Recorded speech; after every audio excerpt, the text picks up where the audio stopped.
আসসালামু আলাইকুম। আমি আব্দুল বারী রবিন। আমি একজন ইন্টারন্যাশনাল স্টুডেন্ট। আমি বর্তমানে ইউকেতে পড়াশোনা করছি সল্যান্ট ইউনিভার্সিটিতে এআই এবং ডেটা সায়েন্স নিয়ে। আলহামদুলিল্লাহ আমার কোর্স শেষ হয়ে গেছে। আমি আমার রেজাল্টের জন্য অপেক্ষা করছি। পরের মাসে ইনশাআল্লাহ সেটা চলে আসবে।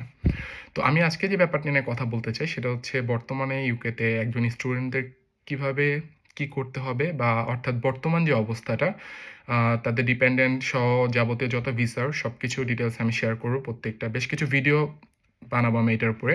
তো আজকের যে প্রথম পর্বটা সেটা হচ্ছে আমি মাস্টার্সের ডিপেন্ডেন্টের ব্যাপারটা নিয়ে অনেক জটিলতা আসতেছে। অনেকেই বুঝতে পারছে না ব্যাপারটা। আমাকে অনেকেই অনেক কোয়েশ্চেনও করছে। তো আমি এই ব্যাপারটা নিয়ে একটু কথা বলতে চাই আপনাদের সাথে। তো আপনারা অলরেডি জানেন যে ইউকেতে চাইলে ব্যাচেলর মাস্টার্স বা ডিপেন্ডেন্ট অর্থাৎ ব্যাচেলর মাস্টার্স বা আপনি পিএইচডি করতে আসতে পারবেন। তো সেক্ষেত্রে যে ব্যাপারটা হচ্ছে আপনি ডিপেন্ডেন্টের ক্ষেত্রে অর্থাৎ আপনার স্ত্রী বা সন্তান মাস্টার্সে আগে নিয়ে আসা গেলেও এখন কিন্তু বেশ কিছু চেঞ্জ আসছে।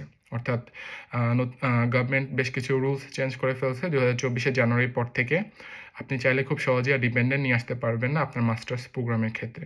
আপনি শুধুমাত্র সেই সকল মাস্টার্সে নিয়ে আসতে পারবেন যেগুলোতে রিসার্চ আছে, অর্থাৎ রিসার্চ বেসড মাস্টার্স প্রোগ্রামে কেবলমাত্র আপনি আপনার ডিপেন্ডেন্ট নিয়ে আসতে পারবেন এবং বাকি পিএইচডির ক্ষেত্রে কোনো চেঞ্জ আসে নাই, সেটা আগের মতোই আছে।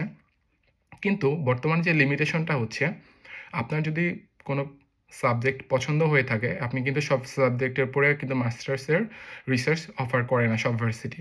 এটা আপনার একটা বড় একটা লিমিটেশন হয়ে যাচ্ছে, অর্থাৎ অনেকগুলো ইউনিভার্সিটি সব প্রোগ্রামের উপরে আপনার রিসার্চ বেসড মাস্টার্স তাদের নেই।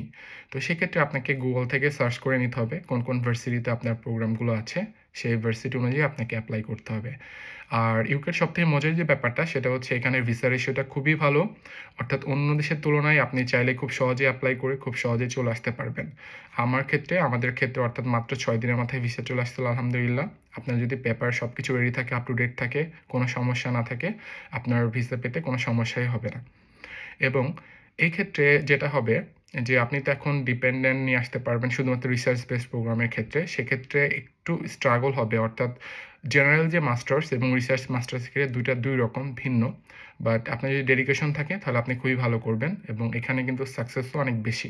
রিসার্চের ক্ষেত্রে আপনি অনেক কিছু জানবেন, অনেক ফিল্ড নিয়ে কাজ করবেন। তো এটা হচ্ছে মূলত মাস্টার্সের রিসার্চ বেসড মাস্টার্সের ব্যাপার, একটু জটিলতা।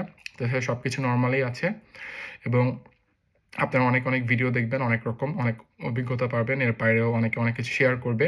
তো আমি মূলত এখন থেকে একটা অর্থাৎ আ এরপরে নেক্সট পার্টে অন্য ব্যাপার নিয়ে আলোচনা করব। বর্তমানে ইউকেতে স্টুডেন্টদের কী অবস্থা? কারণ একসাথে সবগুলো ভিডিও বানায় ফেললে দেখা যাচ্ছে অনেকে অনেক কিছু বুঝতে পারবেন না। বাট যারা ইন্টারেস্টেড আমি আশা করছি তাদের জন্য এটা অনেক উপকার আসবে। ধন্যবাদ সবাইকে, ভালো থাকবেন। আসসালামু আলাইকুম। দেখা হবে আবার পরের ভিডিওতে।